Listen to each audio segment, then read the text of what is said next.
Hello students, আমি তোমাদের প্রিয় নীতিশ স্যার জ্ঞানজ্যোতি কোচিং সেন্টারের পক্ষ থেকে তোমাদের প্রত্যেককে জানাই আরো একবার স্বাগত।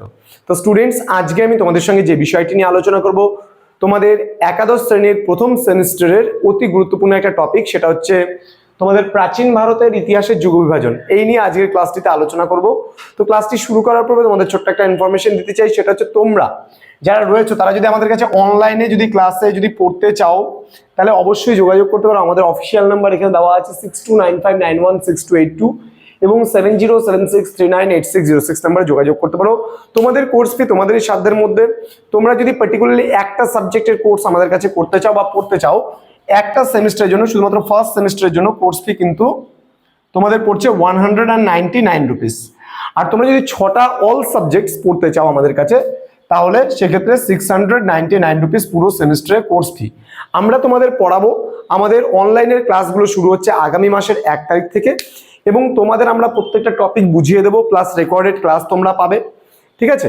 এবং লাইভ ক্লাসের মাধ্যমে আমাদের ডাউট ক্লিয়ারিং সেশন শুধুমাত্র পাবে। আমরা প্রত্যেকটা টপিক যে বোঝাবো তার উপরে ক্লাস তো আমরা অলরেডি দিচ্ছি, যেগুলো তোমরা রেকর্ডেড ওয়েতে ক্লাসগুলো পাবে। কিন্তু বাকি যে পার্টগুলো রয়েছে সেখান থেকে কিন্তু তোমাদের যে আমরা এমসিকিউ বলো বা যেভাবে প্রশ্নগুলো হবে, মনে করো প্রথম সেমিস্টারে তো সম্পূর্ণ এমসিকিউ এর উপরে বেস করে পরীক্ষাটা হবে, যার জন্য আমরা প্রতিটা ইউনিট থেকে প্রতিটা টপিক থেকে কিন্তু আলাদাভাবে এমসিকিউ গুলো দেবো। সাপোজ মনে করো যেমন প্রথম দিন তোমাদের পড়াইছিলাম মানে হিস্ট্রি ডেফিনেশন, এবং এই হিস্ট্রি ডেফিনেশনের উপরে যে সমস্ত এমসিকিউ গুলো আছে সেগুলো নিয়ে আমরা একটা টপিক দিয়ে দিব আলাদা। যেমন আজকে আমরা প্রাচীন ভারতের ইতিহাসের যুগ বিভাজন করাচ্ছি, সেখান থেকে তোমাদের আলাদা একটা টপিক পাবে এমসিকিউর উপরে। তো এইভাবে প্রতিটা টপিক ওয়াইজ ধারাবাহিকতা ভাবে আমরা কিন্তু ক্লাসগুলো নেব এবং ক্লাসগুলো তোমাদের কাছে যাবে। তোমরা যদি চাও আমাদের কাছে অনলাইনে যুক্ত হতে, সময় নষ্ট না করে আজই যোগাযোগ করতে পারো আমাদের সেন্টারে। চলো শুরু করছি ক্লাসটি। দেখো, প্রাচীন ভারতের ইতিহাসের যুগ বিভাজন, আজ কিন্তু পুরো আমরা ইতিহাসের যুগ বিভাজন করছি না। তোমাদের সিলেবাসে যেটা রয়েছে সেটা হচ্ছে প্রাচীন ভারতের ইতিহাসের যুগ বিভাজন প্রথম অধ্যায়।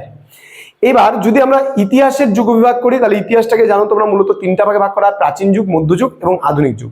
কিন্তু আমরা এখানে মধ্য এবং আধুনিক কোনোটা নিয়ে আলোচনা করব না আজকে, যেহেতু তোমাদের সিলেবাস নেই। আমরা আলোচনা করব প্রাচীন ভারতটাকে নিয়ে। তাহলে দেখো, এখানে প্রাচীন ভারতের ইতিহাসের যুগ বিভাগ যদি করতে যাই, প্রাচীন ভারতের ইতিহাসকে আমরা মূলত 3টে ভাগে ভাগ করি। একটা হলো প্রাগৈতিহাসিক যুগ, একটা হলো প্রায় ঐতিহাসিক যুগ, একটা বলা হয় ঐতিহাসিক যুগ। অর্থাৎ ইংরেজিতে বলতে গেলে এটাকে বলা হয় প্রি হিস্ট্রিক এজ, এটাকে বলা হয় প্রোটো হিস্ট্রিক এজ, আর এটাকে বলা হয় হিস্ট্রিক এজ। বোঝা গেল? এবার আমরা প্রাগৈতিহাসিক যুগ কাকে বলি? দেখো, মানুষ একটা সময় ছিল যখন মানুষের কাছে কোনো লিখিত বিবরণ ছিল না, কিন্তু একটা সময় মানুষের কাছে লিখিতভাবে আমরা উপাদান পাই বা বিবরণ পাই। তাহলে প্রাগৈতিহাসিক যুগ বলতে আমরা সেই যুগকেই বুঝি যেই সময়কাল থেকে শুরু করে আপ টু লিখিত উপাদানের প্রাপ্তির আগে পর্যন্ত যে সময়কালটা, তাকে আমরা বলি প্রাগৈতিহাসিক যুগ। অর্থাৎ এই যুগের ইতিহাস জানতে গেলে আমাদের কাছে কিন্তু কোনো পার্টিকুলারলি লিখিত বিবরণ নেই। অর্থাৎ তাহলে এই যুগের ইতিহাস আমরা কি করে জানবো? তাহলে এই যুগের ইতিহাস জানতে গেলে আমাদের মূলত মানুষের ব্যবহারযোগ্য হাতিয়ার, মানুষের ব্যবহারযোগ্য যে সমস্ত জিনিসপত্রগুলো রয়েছে, সেই সমস্ত জিনিসপত্রের উপর নির্ভর করেই কিন্তু আমাদের ইতিহাসটাকে রচনা করতে হয়। জীবাশ্ম হতে পারে, কোনো গুহাচিত্র হতে পারে, অর্থাৎ অলিখিত অবস্থায় যা কিছু আছে সবগুলোই হলো এই প্রাগৈতিহাসিক যুগের ইতিহাসের উপাদান। বোঝা গেল? তাহলে প্রাগৈতিহাসিক যুগ আমরা কাকে বলি?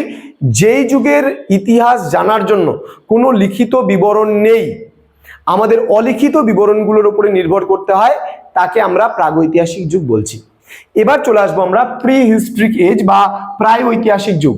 প্রায় ঐতিহাসিক যুগ কাকে বলে? দেখো, প্রাগৈতিহাসিক যুগে তো আমাদের কাছে কোনো লিখিত বিবরণই ছিল না, কিন্তু প্রায় ঐতিহাসিক যুগে এসে আমাদের কাছে লিখিত বিবরণ তো আছে, কিন্তু সেই লিখিত বিবরণ কিন্তু আমরা পাঠোদ্ধার করতে পারিনি। অর্থাৎ পড়ে যে তুমি উদ্ধার করবে কি লেখা আছে সেটা তুমি বুঝতেই পারছো না, তাহলে তুমি ইতিহাসটা জানবে কি করে? তাহলে প্রায় ঐতিহাসিক যুগ বলতে আমরা সেই যুগকে বলি, সাপোজ মনে করো আমি কোনো একটা লিপি পেয়েছি। এবার এই লিপির মধ্যে সাপোজ মনে করো কিছু একটা এরকম টাইপের লেখা আছে।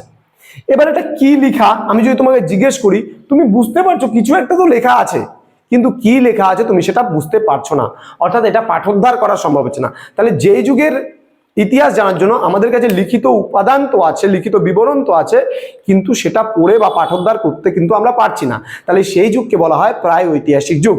এবার ঐতিহাসিক যুগ বা হিস্ট্রিক এজ কাকে বলে? যে যুগের আমাদের কাছে ইতিহাসের উপাদান রয়েছে এবং সেগুলো আমরা পাঠোদ্ধার করতেও পেরেছি, বা ইতিহাসটাকে জানার জন্য সঠিকভাবে আমরা যা সোর্সেস বা উপাদানগুলো আছে সেগুলো আমরা পরিপূর্ণভাবে পাই, সেই যুগকেই কিন্তু আমরা হিস্ট্রিক এজ বলি। এবার চলে আসবো আমরা প্রাচীন ভারতের ইতিহাসের ক্ষেত্রে প্রাগৈতিহাসিক যুগ বা প্রোটো হিস্ট্রি যেটা রয়েছে, সেই প্রি হিস্ট্রি, সেই প্রি হিস্ট্রির তোমাদের হচ্ছে এটা প্রি হিস্ট্রি, এটা প্রোটো হিস্ট্রি, এটা হচ্ছে তোমার হিস্ট্রিক এজ। ওকে, তাহলে এবার প্রাগৈতিহাসিক যুগকে আমরা মূলত তিন ভাগে ভাগ করছি। একটা হচ্ছে প্রাচীন প্রস্তর যুগ, একটা মধ্য প্রস্তর যুগ, একটা নব্য প্রস্তর যুগ। আমি আরেকটা কথা বলে রাখি ঘটনাক্রমে, সেটা হচ্ছে প্রাগৈতিহাসিক যুগকে কিন্তু প্রস্তর যুগও বলা হয় বা স্টোন এজও বলা হয়। এবার এই স্টোন এজ কেন বলা হয়? কারণ এই সময় কিন্তু মানুষ পাথরের হাতিয়ারগুলো ব্যবহার করত এবং পাথরের ব্যবহারটা প্রচুর পরিমাণে মানুষ কিন্তু করত। তাহলে এবার এই প্রাচীন প্রস্তর যুগ কাকে বলে? পুরনো পাথরের যুগ বা যেটাকে বলা হয় প্যালিওলিথিক এজ। এবার এই যুগের কিছু আমাদের বৈশিষ্ট্য রয়েছে ইতিহাস জানার ক্ষেত্রে। দেন বলছে মধ্য প্রস্তর যুগ, অর্থাৎ মেসোলিথিক এজ বলা হয়, অর্থাৎ মাঝের পাথরের যুগ। দেন নব্য প্রস্তর যুগ, যেটাকে আমরা বলছি নিওলিথিক এজ। এবার এই নব্য প্রস্তর যুগে কিন্তু মানুষের জীবনে একটা অভাবনীয় উন্নতি ঘটেছিল। কি? মানুষ চাকার আবিষ্কার শিখেছিল, মানুষ কৃষিকাজ শিখেছিল, মানুষ স্থায়ীভাবে বসতি স্থাপন করতে শিখেছিল, মানুষ কৃষিকাজ মানে উৎপাদন করতে শিখে গিয়েছিল, মানুষ যাযাবর বৃত্তি ত্যাগ করেছিল, মানুষ স্থায়ীভাবে বসতি স্থাপন করেছিল, মানুষ মৃৎপাত্রের ব্যবহার করেছিল, ইত্যাদি সমস্ত কিছু দিক মিলিয়ে মানুষের জীবনে একটা অভাবনীয় পরিবর্তন ঘটেছিল কিন্তু এই নব্য প্রস্তর যুগে বা নিওলিথিক এজে। যার জন্য আমরা নব্যপ্রস্তর যুগের সঙ্গে বা নব্যপ্রস্তরকালীন মানে কথাটার সাথে আমরা কিন্তু রেভলিউশন বা বিপ্লব কথাটা কিন্তু ব্যবহার করি। যার জন্য এই নব্যপ্রস্তর যুগকে বা নিওলিথিক এজকে কিন্তু নিওলিথিক রেভলিউশনের কথাটা এর সঙ্গে ইউজ করা হয় বা ব্যবহার করা হয়। Clear concept? নেক্সট আমরা চলে আসবো প্রায় ঐতিহাসিক যুগ। প্রায় ঐতিহাসিক যুগকে যেমন আমরা হারাপ্পান সিভিলাইজেশন, হরপ্পা সভ্যতাকে আমরা প্রায় ঐতিহাসিক যুগের সভ্যতা বলি। কেন হরপ্পা সভ্যতাকে প্রায় ঐতিহাসিক যুগের সভ্যতা বলি? কারণ হরপ্পা সভ্যতায় প্রায় 2000 সিলমোহর আবিষ্কৃত তো হয়েছিল, কিন্তু সেই আবিষ্কৃত সিলমোহরগুলো কিন্তু পাঠোদ্ধার করা সম্ভব হয়নি। অর্থাৎ সেই সিলমোহরগুলোতে যা লেখা ছিল সেগুলো কিন্তু পড়ে কেউ উদ্ধার করতে পারেনি সেভাবে। যার জন্য হরপ্পা সভ্যতাকে আমরা প্রায় ঐতিহাসিক যুগের সভ্যতা বলে জানছি। এবার এই যুগকে আমরা মূলত দুটো ভাগে ভাগ করছি। একটা হলো তাম্র প্রস্তর যুগ। দেখো, মানুষের ব্যবহারযোগ্য বা মানুষের ব্যবহার করা প্রথম ধাতুর নাম যদি আমরা বলতে চাই তাহলে সেটা হলো তামা। এবং তামা এবং পাথর, তামারও হাতিয়ার এবং পাথরেরও হাতিয়ার, মানুষ এই দুটো মিক্স করে যে যুগে ব্যবহার করছে, এদিকে পাথরের হাতিয়ারও ব্যবহার করছে, এদিকে মানুষ প্রয়োজনে তামার হাতিয়ারও ব্যবহার করছে বা তামার ধাতুও ব্যবহার করছে বা তামাকে ব্যবহার করছে। তাহলে এই যুগটাকে আমরা বলছি তাম্র প্রস্তর যুগ। যখন মানুষ পাথরের হাতিয়ার ব্যবহার করে মানে করার সাথে সাথে মানুষ কিন্তু তামার ব্যবহারও মানুষ শিখে গিয়েছিল, সেই যুগটাকে আমরা বলি তাম্র প্রস্তর যুগ। এবার চলে আসবো আমরা ব্রোঞ্জ এজ। ব্রোঞ্জ, তামা ও টিন মিশিয়ে ব্রোঞ্জ আবিষ্কার করা হয়, তোমরা জানো সেটা। আচ্ছা, তামা, লোহা, টিন। তো এবার ব্রোঞ্জ যুগ কি? ব্রোঞ্জ যুগ যেই সময় মানুষ এই ব্রোঞ্জের ব্যবহার করেছিল, অর্থাৎ তাম্রপ্রস্তর যুগের পরেই কিন্তু ব্রোঞ্জ এসেছিল।